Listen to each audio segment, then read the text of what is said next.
Hi, I'm Kaylin. My family didn't just reject me, they erased me. When I became a divorced single mom, they held a meeting to divide everything and didn't even tell me it was happening. Then they sold the family house my father promised to all of us, but I only found out after they cashed the check. So I took my kids and moved into a crumbling house no one wanted.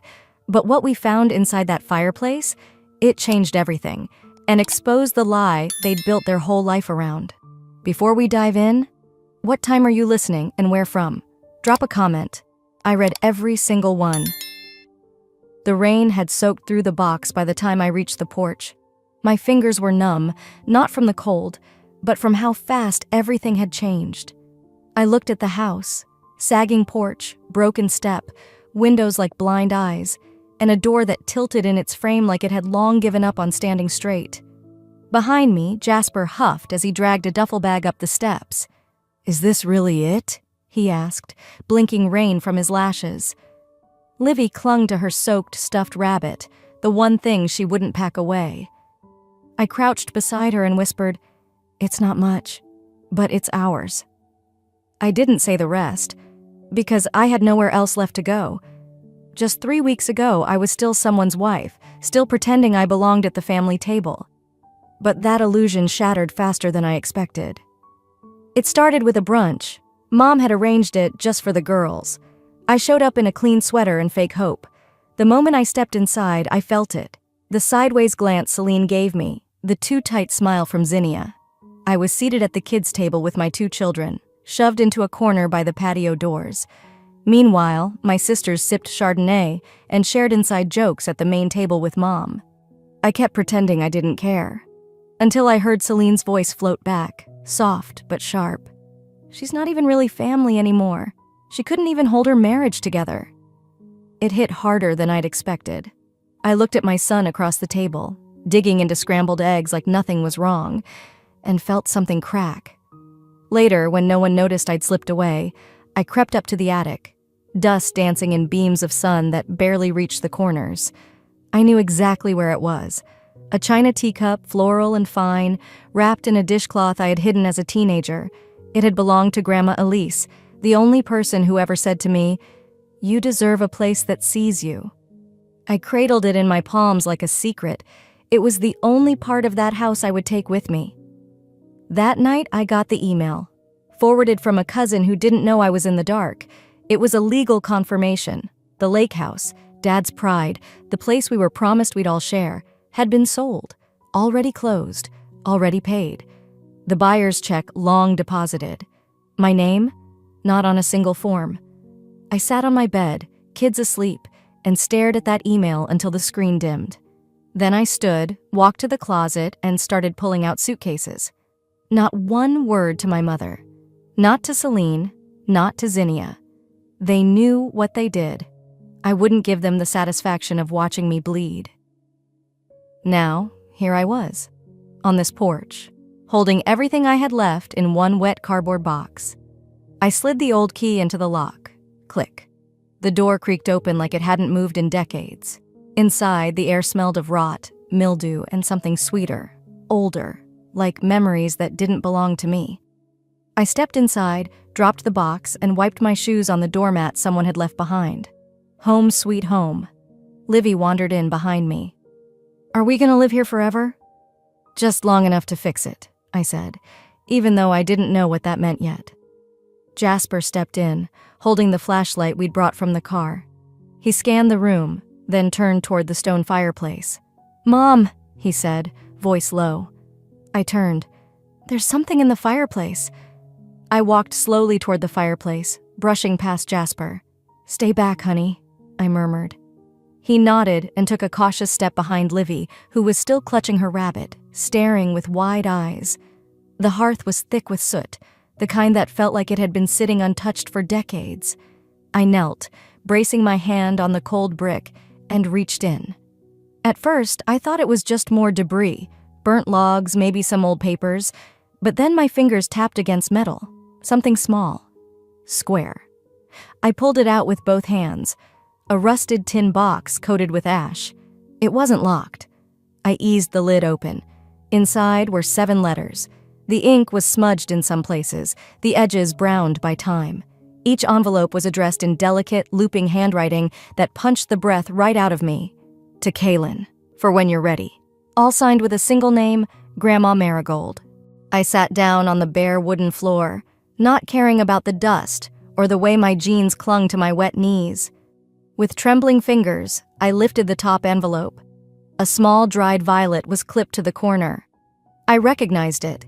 She used to press them into books, saying, "A flower lasts longer when it's loved quietly." I opened the letter. "Happy 25th, my sweet girl. If your mother still refuses to give you what's yours, don't give up. The lake house is meant to be your sanctuary, not your exile. Don't let them take it from you." I stared at those words until they blurred. The rain outside thudded harder on the roof, or maybe that was just my heartbeat. All this time, I thought I was the only one who saw how I was treated differently, thought I'd made it up, overreacted. But here it was. Proof. She saw it too. I read the second letter next, and that's when my fingers froze.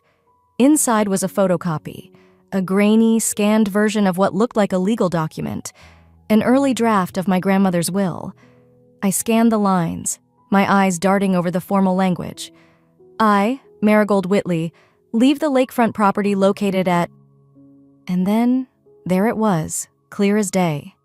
To my granddaughter, Kaylin Whitley Grant.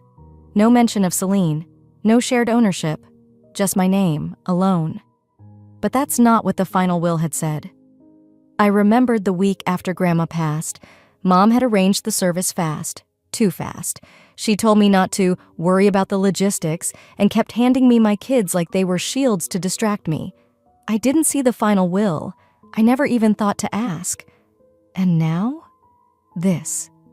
I looked down at the letters spread across my lap, each one a tiny wound and a balm all at once. In one stroke, my mother and sisters had erased me, not just from a room, but from a legacy. But Grandma hadn't forgotten.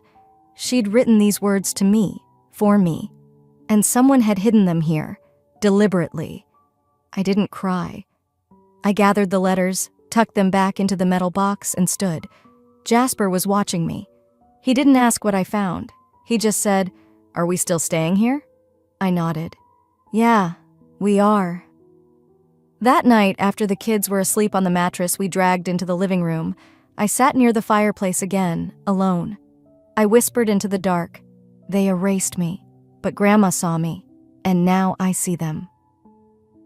Morning crept through the broken blinds, casting pale strips of light across the living room floor. I hadn't slept. The letters were still on the table, sealed again, but my mind kept replaying the same sentence like a quiet drumbeat. She meant for me to have it. I wandered into the back room while the kids were eating dry cereal from paper bowls. I was looking for light bulbs, maybe a screwdriver, anything that made this place feel less like a ghost's attic and more like a home. I pushed open a narrow utility closet wedged behind the hallway door and started rummaging through old paint cans, brittle scrub brushes, rusted hinges. That's when I found the photo. It was behind a roll of plastic tarp, the frame cracked on one side, buried beneath years of grime. I wiped it clean with the edge of my shirt. It was us, my family. Taken maybe 8 years ago at the lake house. Everyone was there. My mother in her pale blue cardigan, Celine with her usual practice smile, Zinnia cradling her infant son. And there I was too. Or rather, there I should have been. My spot, far left, was scratched out. Not torn, not faded, but scratched. With purpose. The outline of my dress was still visible, a hand on someone's shoulder. But my face had been gouged out of the print. I just stood there, holding the frame, wondering how long it had sat there like this, out of sight, just like me. The smell of burnt toast pulled me back. I leaned the photo against the counter, washed my hands, and poured myself a mug of lukewarm coffee. But my head was already somewhere else, years back. I remembered the neighborhood BBQ, the first summer after my divorce. I hadn't told many people why we'd split. It wasn't their business. And honestly, I was still too shell-shocked to explain anything clearly. But Mom? I walked up behind her as she chatted with some of the church ladies and heard her say, "Kaylin's not well right now. We've tried everything to help her." a hand on her heart, a tilt of the head. I remember standing there in my own backyard, holding a tray of cupcakes Livy had frosted, while a woman I barely knew nodded solemnly and said, "Poor thing, I hope she gets the help she needs." And just like that, I became a rumor. A few days later, a client I'd been freelancing for emailed to say the project was canceled. Just concerns around availability, they said. But the timing stung.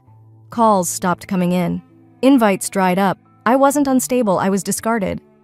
I finished my coffee and went back for the photo. Stared at it for a long minute. No, this wasn't neglect. This was active erasure.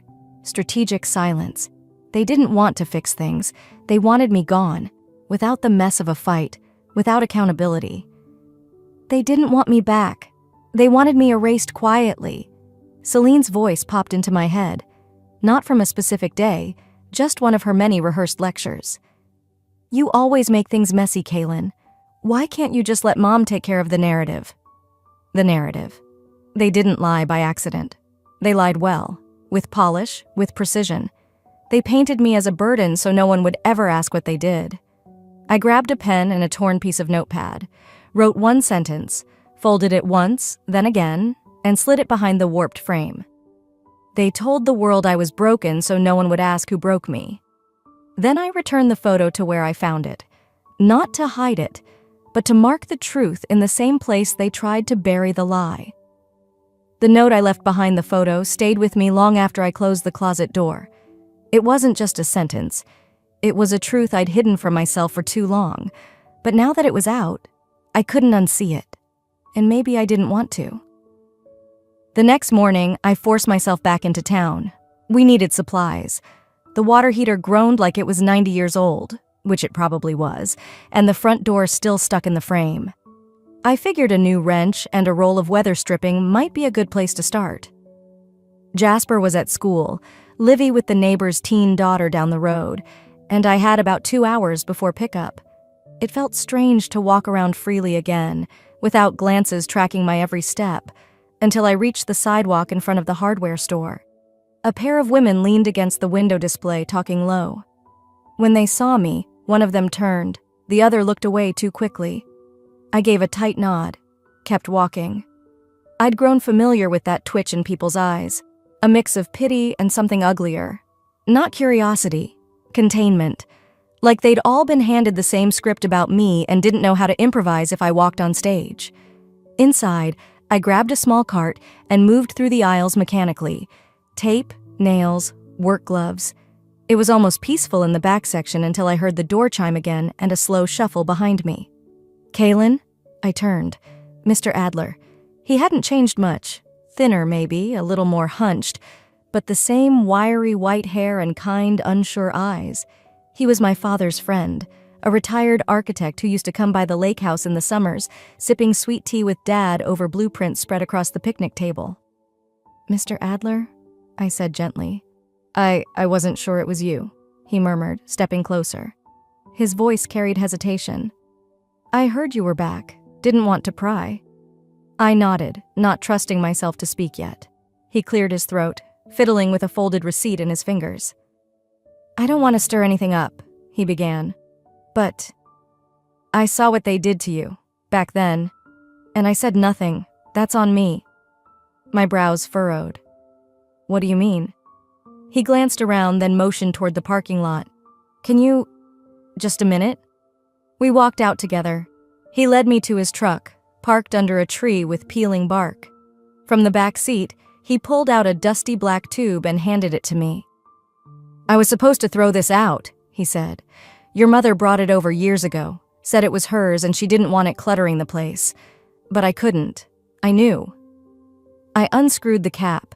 Inside was a large, worn blueprint, thicker paper, yellowed at the edges. I unrolled it slowly on the hood of the truck. The title block had her name typed neatly, but as my eyes scanned the margins, I saw it. My handwriting. Notes in pencil, measurements in my shorthand, even my name initialed in the corner. "Your father gave this to me when you were 17, Mr. Adler said. Told me the idea came from you two. Some kind of retreat center. For women starting over. He said it was your dream." I traced a faint pencil line with my fingertip. My chest tightened. He told me you were the only one who saw what was missing in that family," Mr. Adler continued. "He said you were the one who'd build something better." I remembered that summer, sitting on the floor in our basement, sketching cabins, imagining shared kitchens and quiet porches where women could feel safe again. My father encouraged it. My mother, not so much. "Helping broken women just means you stay broken too," she'd snapped once when she saw our sketches. "You're too soft, Kaylin, just like your grandmother."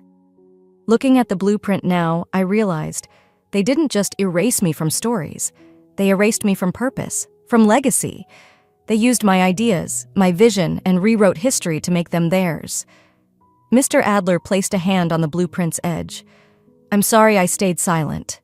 I rolled it back up slowly, tucking it under my arm like something fragile that had survived a fire. "It's okay," I said, though it wasn't. "You didn't bury it. That's more than I can say for most." He gave a quiet nod, then stepped back into the truck and drove off. I stood there for a long moment before walking back to my car. I didn't cry. I didn't rage. But something had settled in me. A shift.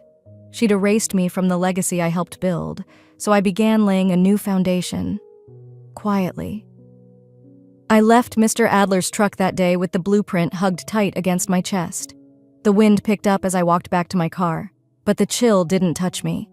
Something in me had shifted, quietly, decisively, not out of anger, out of truth, and I wasn't about to bury it again. 2 days later, an invitation arrived taped to my front door. A childish dinosaur sticker clung to the corner of the envelope, covering a smudge. My nephew's 6th birthday. The party would be held at the house I used to scrub floors in, hang curtains in. Half mine, though you'd never know it now. For a long minute, I stared at the card. I didn't want to go. My gut said no. But I did anyway. Not for them. For the boy who once called me his favorite aunt. And for closure, if that's what people called walking into a fire you knew would burn you again. Just so you'd remember how hot it really was. The day of the party, I parked down the block, hands still on the steering wheel even after the engine cut. The lawn was manicured to perfection, new paint, patio lights already glowing, even though the sun was still up. That house used to creak and sigh with memory. Now it looked like a showroom, everything polished, everything pretending. I walked up the driveway carrying a box I'd spent 2 nights sanding, staining, and carving. Inside was a handcrafted wooden toy garage, complete with tiny tools and a ramp Jasper helped me design. When Vera opened the door, her smile tightened like a drawstring bag. "Look who made it," she said too brightly. I nodded once. "Where should I put this?" "Oh, somewhere. I'll figure it out." I found the birthday boy, gave him the box, and his eyes lit up. He ran to show his friends, and for a moment, I let myself breathe, until the cake came out. Everyone gathered in the backyard, clustered around the long table under strings of fairy lights. Vera clinked her glass. "I just want to say," she began, swaying slightly in her heels, "how grateful I am for family, real family, the kind that sticks around, the kind that doesn't fall apart when things get hard." A few guests laughed softly. I looked down. "And a special thank you to those of us who still believe in commitment. Not everyone gets to bring a +1 these days." "Oh, wait," she tilted her glass toward me. "Never mind." That landed. A ripple of muffled snickers. One woman choked on her Prosecco. Celine turned her face away, pretending not to notice. I stood slowly. The scraping of the chair legs cut through the air louder than the music in the background. My voice was even, not loud, not shaky. "I may not be married anymore," I said, "but I still know what's mine." Vera blinked, her glass frozen midair. "And you know what I'm talking about," I added, eyes locked on hers. 1 week. She opened her mouth, but nothing came out. A few guests stared between us like they'd walked into the middle of a scene they weren't supposed to see. Our mother shifted uncomfortably near the bar cart. No one moved. I didn't wait for anyone to catch up. I turned, walked back through the house, heels tapping against the new wood floors she probably had installed just to erase my footprints. I didn't slam the door. I didn't raise my voice, but every step out of that house felt like a stake planted in new soil. Not this time. No silence, No more erasing. She thought I was bluffing. She didn't know I had already spoken to the county clerk. I drove to the county courthouse early that Monday, hours before the office opened, sitting in my car with the envelope on my lap like it might vanish if I let it out of sight. Inside was my late Aunt Doris's trust clause, one she'd quietly amended 5 years ago. A clause no one had bothered to look for because no one thought I mattered enough to be written into anything. When the doors opened, I was first in line. The clerk, a kind-eyed man named Reginald, walked me through the filing process. "It'll go to legal review," he said, flipping through the notarized pages, "but it's valid. Most people forget about trust-embedded ownership clauses. Lucky you found it." It wasn't luck. It was survival. By noon, the claim was officially in motion. They had no idea yet, but that house, the one with the newly paved driveway and the wine fridge Vera had installed, was now under legal dispute. 2 days later, they found out. I was restocking shelves at the local library when the double glass doors swung open hard enough to rattle the donation jar. Vera marched in like a courtroom scene in stilettos. Behind her, our mother trailed close, lips tight, eyes flicking from left to right like she was looking for an exit. "You think this is funny?" Vera snapped, her voice sharp enough to slice the quiet. I kept my hand on the spine of a book I hadn't shelved yet. "Excuse me?" "The house, the filing. You're trying to steal it out from under us just because your marriage didn't work out?" I glanced around. 3 patrons pretended to be deeply fascinated by the magazine rack. I pulled a copy of the trust clause from my bag and handed it over. "This was filed last week. Aunt Doris made sure I had a fallback. Turns out she knew how this family operated." Mom flinched slightly at that. Vera barely read it before tossing it on the counter. "This doesn't mean anything," came a voice from behind them.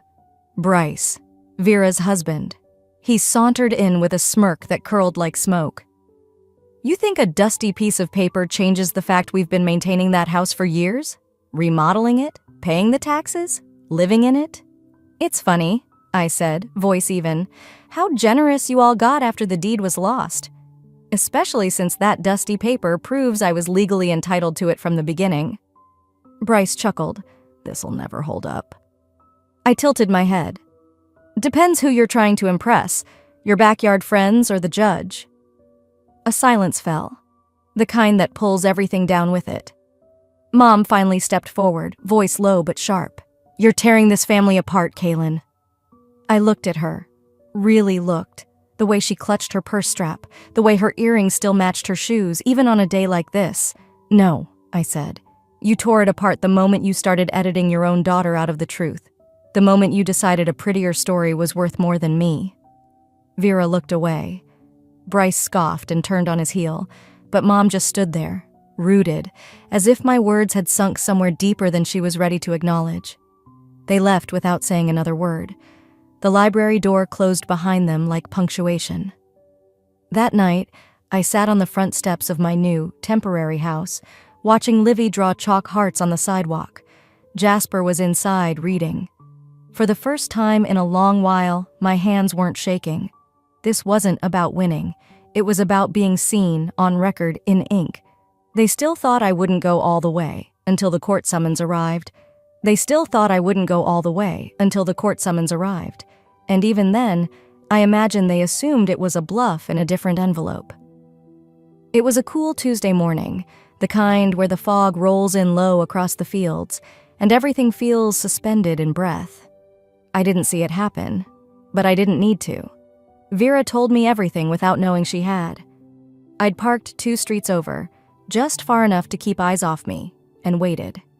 At exactly 10:03 a.m., the process server made his way up the steps of the house I once called home. He knocked once, then twice. I saw the curtain shift. A moment later, Vera cracked the door open, eyes squinting, arms folded. I watched her lips move. "Yes?"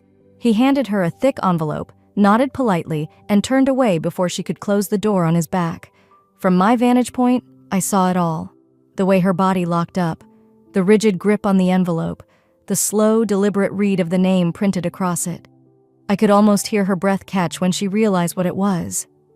My mother appeared behind her, clutching a mug of coffee like it could warm whatever part of her had just gone cold. "What did she do now?" she asked. Her voice floated down the porch like a tired wind. "She sued us," Vera muttered. They stood there, not speaking, not shouting, just frozen. That silence? It had more weight than every insult they'd hurled at me over the years. That evening, as I later learned from my cousin's offhanded texts, dinner was held in a tension so thick it could have been cut with one of Mom's antique butter knives. Nobody touched the roast chicken. No one passed the rolls. Kaylin's name wasn't mentioned, but she was there. Between every glance, in every sharp sigh, every clink of silverware against china. Back at my place, the air was just as still, but it didn't suffocate. It steadied me. That night, I got a message I wasn't expecting. From Mrs. Langley, our elderly neighbor from 3 doors down. I'd helped her 2 winters ago when her heater went out. Never asked for anything, never even told her how things were unraveling. But she remembered, and she wrote, "I know what they did, Kaylin. If it helps, I'll tell it under oath." My fingers hovered over the keyboard as I read it again. And again. Her words sliced through the quiet like a bell in a monastery. Suddenly, a memory rushed in. Me, 17, crouched next to the garden bed, planting zinnias beside Vera. I remember how she laughed. "You and your pathetic little dream house," she'd sneered. "You think owning a cottage makes you whole again?" Mom had chuckled too, not with cruelty, but that tight-lipped approval that always came when Vera knocked me down a notch. I didn't defend myself that day. I just dug deeper. Tonight, I sat on my own porch, dusk painting long shadows across the yard. On my lap, the manila folder holding everything I had left to prove. I opened it to review the contents. The trust clause, the deed copy, the legal papers. And there, at the bottom, nestled between pages, was the broken ceramic dove I'd found during move-in. Still chipped, still cracked. I hadn't meant to keep it, but somehow, I had. I ran my thumb over its jagged edge, not to feel pain, but to remember what had been shattered. They broke me. But this is the glue. The courtroom was colder than I imagined, but my voice didn't tremble once. My boots echoed too loudly as I stepped across the polished floor, past strangers in suits, and family I once called mine. Vera was already there, sitting next to her attorney with a smile too stiff to be real. Our mother sat a row behind her, gaze fixed on the floor like she'd dropped something and couldn't bring herself to pick it up. I didn't wear anything fancy, just a dark blue blouse and a blazer that still smelled faintly of old cedar. I didn't come to impress. I came to be seen. Really seen. The judge, an older woman with tired eyes and a voice like iron wrapped in velvet, nodded to both counsels. "Let's begin." Vera's attorney went first. He stood tall, voice slick with practiced charm, and held up a folder full of papers like he was about to unveil the Constitution. "These receipts show that my client, Vera Marchand, funded and oversaw the majority of the renovations on the disputed property. My client invested not just money, but vision and care in restoring a structure that would have otherwise collapsed." He clicked the remote, and images of polished hardwood floors, a redone kitchen, and garden stonework appeared on the projector. For a moment, it looked damning. Then my attorney rose, quiet, methodical, and prepared. He clicked again. Side-by-side comparisons appeared. On one side, the receipts Vera had submitted. On the other, bank records, contractor logs, time-stamped transfers from my personal account to every vendor Vera claimed she'd paid. "Your Honor," he said gently, "not only did Miss Kaylin Everett fund these renovations herself, but the documents submitted by the defendant were altered. The originals, obtained directly from the contractors, show no trace of Miss Vera Marchand's name or payment." There was a rustle in the courtroom, papers shifting, throats cleared. Vera crossed her arms, lips pressed thin. Her mother still didn't look up. "And there's more," my attorney added, inserting a USB into the court's monitor system. The video that played was grainy, likely from a motion-activated porch cam left running without their knowledge. I remembered when we retrieved it. Mrs. Langley had handed it to me with a quiet, firm nod. In the footage, Vera stood at the kitchen counter, laughing as she held a clipboard. "She's too dumb to even know we're stealing her name off the deed," she joked. The camera caught my mother in the background, sipping tea, nodding silently. The room chilled further. My stomach clenched, but I didn't flinch. The judge took a moment before looking up. "Miss Everett," she said, "you may offer closing remarks." I stood slowly, steadying my breath. My hand found the folder I'd brought with me, and from it, I pulled the small, broken ceramic dove. The room watched as I held it up, as if it held more weight than any affidavit. "This was in the attic when I returned," I said. "Everything else, my name, my share, my place in this family, was torn down, repainted, or signed away. But this?" I turned it slowly, letting the fractured wing glint in the light. This was left behind. Maybe because it was broken, or maybe because they thought it wasn't worth hiding. I took a breath. But I kept it, because it reminds me of who I was before they tried to erase me, before they decided I was the problem. I set it gently on the desk before me. No more words were needed. The room was silent. Even Vera had nothing to say. Outside, rain tapped lightly against the windows. The verdict came on a rainy afternoon. But it wasn't just about winning. It was about reclaiming what they tried to steal. I walked out of the courthouse without looking back, the judge's ruling still echoing in my ears. Full title transfer, public retraction, damages awarded for defamation and fraud, and with it, my name, my dignity, my home. Behind me, Vera shoved open the heavy doors and stormed down the courthouse steps, heels clapping against the wet concrete like a tantrum trying to be taken seriously. Her lawyer trailed quietly. Mom stood off to the side, clutching her purse like it could hold back the weight of everything she'd chosen not to say for years. She opened her mouth, maybe to explain, maybe to beg, but I didn't stop walking, not out of spite, just peace. That was the final thread, and it didn't need to be tied. 2 days later, I pulled into the gravel driveway of the house they once tried to pretend I didn't belong in. It looked smaller than I remembered, or maybe I'd just grown. Livy was the first to hop out of the car. Her backpack swung behind her like she was running into a vacation rental, not a house with layers of pain packed into every corner. "Mom," she called, "can we repaint the hallway purple?" "Sure," I said, smiling. "Pick the shade. Jasper can pick the trim." He gave me a look, half eye roll, half grin, but followed his sister inside. The floors creaked the same. The light filtered through the east-facing windows the same. But the feeling, that was different. This time we had keys nobody else could take. This time our names were on every doorframe. I spent the next week quietly arranging what mattered. Most of the furniture had been replaced. Vera had stripped it all out before the case, as if removing chairs and rugs could erase memories. She couldn't. What was left was mine. The settlement check arrived in the mail on a Monday, neat, sterile, absurdly large. I stared at it for a while before tucking it into a folder labeled Rebuild.